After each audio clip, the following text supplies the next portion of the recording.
पिछले 2 सप्ताह से ज़्यादा समय से रांची में ऊहापोह की स्थिति बनी हुई थी और वो ऊहापोह की स्थिति सिर्फ इसलिए बनी थी कि जो झारखंड के छात्र हैं, जो कॉम्पिटिटिव एग्ज़ाम की तैयारी करते हैं, वो जेपीएससी और जेएसएससी में रिफ़ॉर्म चाहते थे और काफ़ी रस्साकसी और मशक्क़त के बाद, कई दौर की बातचीत के बाद आखिरकार सरकार ने एक हल देने की कोशिश की या यूँ कहें कि सरकार ने एक हल दे दिया। कई एग्ज़ाम्स को उन्होंने रद्द करने की घोषणा कर दी, जाँच करने की घोषणा कर दी, ताबड़तोड़ छापेमारियाँ हुई, कई लोग सलाखों के पीछे गए। और जब ये फैसला आता है, तो ठीक उस दिन जो लोग नौकरी कर रहे होते हैं, उनका भी विरोध शुरू हो जाता है। अब ऐसे में क्या स्थिति बन रही है कि भाई कौन अगर किसी की नौकरी चली जाती है, तो क्या और कंडीशन हो सकता है या फिर जो छात्र मांग कर रहे हैं, उनकी मांग कितनी जायज़ थी या सरकार का क्या कदम कितना जायज़ था? इन सभी चीज़ों पर बात करेंगे और हम आपको एक जो अभ्यर्थी हैं या यूँ कह लें कि जिन्होंने नौकरी ज्वाइन कर लिया है, उनका नियुक्ति पत्र आपको रिवील करते हुए जो कंडीशन है वो भी आपको बताने की कोशिश करेंगे। आप देखना शुरू कर चुके हैं प्रभात खबर का डिजिटल प्लेटफॉर्म और मैं प्रदीप महतो आप सभी का स्वागत करता हूं और मेरे साथ हैं हमारे सहयोगी नवीन शर्मा। नवीन, जैसा कि हम बात कर रहे हैं कि झारखंड पिछले 2 सप्ताह से कह लें कि खबरों में छाया हुआ था, खबरों में छाया हुआ था और मतलब ना केवल झारखंड की मीडिया, देश की मीडिया, इवन इंटरनेशनल मीडिया तक की नज़र यहाँ के छात्रों के प्रदर्शन पर बनी हुई थी, सरकार के जो एक्टिविटी है उस पर बनी हुई थी। और अभी जैसा कि कल जैसे ही सरकार की तरफ से ये फैसला हुआ कि भाई रद्द कर दिया जाएगा ये एग्ज़ाम, छात्रों ने, देवेंद्र ने अनशन तोड़ दिया, छात्र खुशी से झूम उठे और ठीक दूसरी तरफ जो नौकरी कर रहे थे, जो कई कॉम्पिटिटिव एग्ज़ाम पास करके कई अलग अलग पदों में, वो अब विरोध पर बैठ गए हैं। और जैसा कि हमने दर्शकों को बताया कि हम एक नियुक्ति पत्र भी रिवील करके दिखाएंगे कि जिसमें क्या कुछ लिखा हुआ है, तो कोर्ट का क्या है या फिर जो उसमें जो कंडीशन लिखे हुए हैं कि क्या क्या है, वो ज़रा दर्शकों को आसान भाषा में समझाते चलिए नवीन। देखिए, जब इनकी नियुक्ति हुई थी, चूँकि ये विज्ञापन 2015 में ही आया था और सीजीएल, जेएसएससी सीजीएल को लेकर के जब नियुक्ति प्रक्रिया पूरी की गई, तो नियुक्ति प्रक्रिया पूरी जब की गई उसके बाद रिजल्ट को लेकर के एक विराम लग गया, क्योंकि सवाल उठने लगा कि इसमें धांधली हुई है, कई तरह के स्क्रीनशॉट, क्वेश्चंस, पेपर लीक हुए हैं, ये सब चीज़ें चलने लगी। तो सरकार ने इस बढ़ते विरोध को रोकने के लिए एसआईटी का गठित कर दिया और मामला सीआईडी को सौंप दिया। सीआईडी की जो एसआईटी टीम है इस पूरे मामले में जांच ही कर रही थी। सरकार ने रिजल्ट प्रकाशित करने पर रोक लगाया था। इस बीच जो अभ्यर्थी थे ये लोग कोर्ट मूव कर गए। कोर्ट जाने के बाद सुप्रीम कोर्ट के तरफ से आदेश जो है वो पारित किया गया। माननीय सुप्रीम कोर्ट के द्वारा ही इन अभ्यर्थियों को राहत दी गई और उसके बाद जो हाई कोर्ट ने जो जिक्र किया कि सरकार को ये कहा कि आप जांच कीजिए, जांच 6 महीने के अंदर जांच पूरा करके रिपोर्ट दीजिए, लेकिन इस बीच जो अभ्यर्थी है उनका रिजल्ट प्रकाशित कीजिए और बाकायदा उनको ज्वाइनिंग दीजिए, क्योंकि बहुत कब तक वो सफ़र करेंगे। और मेरे पास एक अभ्यर्थी हैं जो फिलहाल तो झारखंड सरकार के कर्मचारी हैं वो, और उन्होंने एक अपना जो अपॉइंटमेंट लेटर है वो मुझसे साझा किया और मैं आपको ये चिट्ठी को पढ़ के सुना देता हूँ, जिसमें लिखा हुआ है कि जेएसएससी सीजीएल मामले में जो माननीय झारखंड उच्च न्यायालय द्वारा दिनांक 3/12/2025 को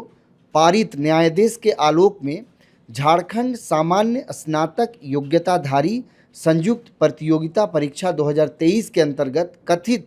कदाचार की जांच हेतु राज्य सरकार द्वारा गठित एसआईटी जांच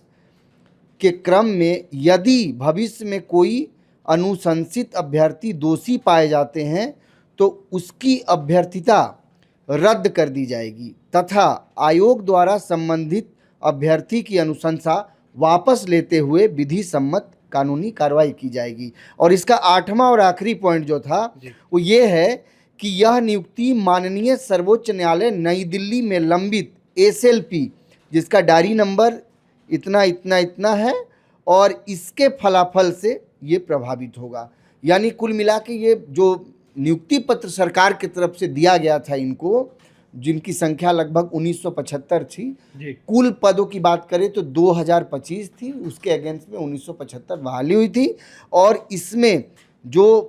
मेंशन किया गया है वो कोर्ट का वो बहुत स्पष्ट आदेश को इसमें मेंशन किया कि जिसमें कहा गया कि चूंकि जांच चल रही है, सीआईडी का एसआईटी जांच कर रहा है, तो इस दरमियान चूंकि नियुक्ति आप दे दीजिए, A B C D को आप नियुक्ति दे दीजिए, लेकिन नियुक्ति के बाद 6 महीना के बाद अगर ए ने कोई गलती की है और उसके बारे में जांच में आ जाता है कि भाई ए ने गलत तरीके से धांधली करके नौकरी प्राप्त की, तो तत्काल प्रभाव से उसकी नियुक्ति रद्द की जाएगी और उसके ऊपर विधि सम्मत कार्रवाई की जाएगी। लेकिन कोर्ट ने ये नहीं कहा था कि आप पूरी जो नियुक्ति प्रक्रिया है, पूरी नियुक्ति, जो 1975 जो नियुक्ति है, ये पूरे नियुक्ति को रद्द कर दिया जाए, ये कोर्ट ने नहीं कहा था। और सबसे बड़ी बात कि सरकार ने ठीक है नियुक्ति रद्द कर दी, लेकिन ये मामला चूंकि कोर्ट के आदेश से हुआ था, कोर्ट ने ही कहा था कि आप नियुक्ति दीजिए, जांच कीजिए, जांच के बाद पर्टिकुलर ABCDEF जो भी इसमें दोषी हैं उस पर कार्रवाई करने। लेकिन इसी मामले को लेकर के चूंकि छात्र में आक्रोश है, छात्र तो नहीं कहेंगे, अब उनको कर्मचारी कह सकते हैं, उनमें आक्रोश है, नाराज़गी है, कोर्ट जाने का जिक्र कह रहे हैं। सुबह तक वो अफसर थे लेकिन देर रात वो बेरोज़गार हो गए और ये चिट्ठी लेकर के घूम रहे हैं, लगातार बता रहे हैं कि आप मीडिया में ये चीज़ें लेकर के आइए। हालांकि लगातार प्रभात खबर डिजिटल इन तमाम चीज़ों को लोगों को बताने और समझाने की कोशिश कर रहे देखिए हैं। नवीन, प्रभात खबर हमेशा से जो है लोगों के मुद्दों को बड़ी मुखरता से उठाते रहा है और बड़ी आसान भाषा में हम आपको डिजिटल वीडियोस के माध्यम से आपको ये दिखाने की कोशिश करते रहे कि क्या नवीन, जैसे कि जो भी आपने उनके नियुक्ति पत्र में लिखा था, कोर्ट का आलोक था, सरकार का आलोक था, सब कुछ क्लियर आपने बता दिया। तो अब क्या कुछ कन्फ्यूजन की स्थिति रह जाती है, वो भी दर्शकों को बिल्कुल देखिए, आम भाषा में समझाइए। अब यहाँ से जो अगला मसला है, अभी सरकार के तरफ से कोई भी चिट्ठी औपचारिक रूप से जारी नहीं हुआ है कि इनकी नौकरी जो है वो नहीं है या फिर इनकी नियुक्ति रद्द हो गई। मुख्यमंत्री हेमंत सोरेन ने मीडिया को ब्रीफ करते हुए ये बातें कही थी कि JSSC CGL की जो नियुक्ति है उसको रद्द की जाती है, लेकिन इसके आलोक में अभी तक सरकारी चिट्ठी या फिर कैबिनेट स्तर से किसी तरह की नोटिफिकेशन जारी नहीं हुई। अगर वो आता है तो जल्द ही आपसे हम लोग साझा करेंगे। यानी कुल मिला के जो अभ्यर्थी हैं वो प्रोजेक्ट भवन के सामने डटे हुए हैं। ये कह सकते हैं कि अब वो भी अनिश्चितकालीन अनशन के लिए तैयार हैं, कह रहे हैं कि जब तक हमारी मांग पूरी नहीं होगी अगला आंदोलन हम करेंगे और अब तक का सबसे बड़ा आंदोलन करें। तो ये कह सकते हैं कि झारखंड में अब दूसरा आंदोलन जो है उसकी तैयारी है। लेकिन अब यहाँ से जो मूल है, चूँकि सरकार कह रही कि भाई अब कैबिनेट ने रद्द कर दिया है, तो सरकार जो चिट्ठी निकालेगी उस चिट्ठी में क्या कुछ रहेगा, क्या क्या आलोक है, आधार क्या है, ये देखना होगा। और यहाँ पर जो अभ्यर्थी हैं जो नौकरी कर रहे थे, उनका ये कहना है कि 7 महीने से नौकरी थी उनकी, और इस नौकरी को करने के लिए इसके पहले, चूँकि इसमें से आपको मैं बता दूं कि 50% ऐसे उसमें कर्मचारी थे जो पूरे दूसरे जगह सरकारी नौकरी में थे और वहाँ वो नौकरी छोड़ करके यहाँ आए थे। तो अब चूँकि हालत उनके लिए भी थोड़ा सा ये विपरीत है, तो अब वो तमाम लोग जो हैं वो, अब सरकार कुछ नहीं, सरकार ने तो अपना फैसला दे दिया है, तो अब कोर्ट का दरवाज़ा जो है वो खटखटा सकते हैं। एक चीज़ इसमें हो सकता है कि चूँकि अगर वो कोर्ट जाते हैं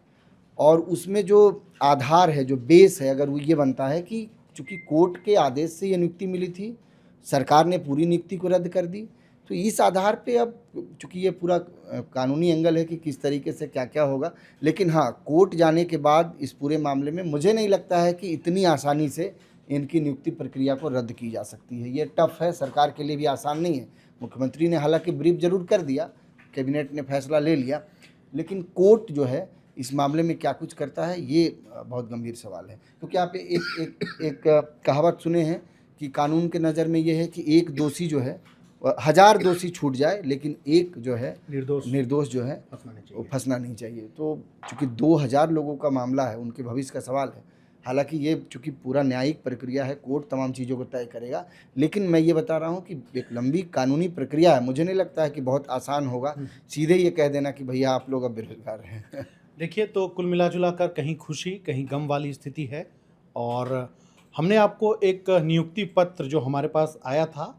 उस नियुक्ति पत्र में क्या क्या लिखा है उसे हमने आसान भाषा में आपको समझाने की कोशिश की। अगर आपको ये वीडियो पसंद आया हो तो इस वीडियो को लाइक, शेयर और सब्सक्राइब ज़रूर करेंगे। और ऐसे ही खबरों के लिए आप देखते रहिएगा प्रभात खबर। मेरे साथ थे नवीन और कैमरे के पीछे थे कुणाल। हमें दीजिए इजाज़त। जय हिंद, जोहार। प्रभातखबर.com, विश्वास वही, रफ्तार नहीं।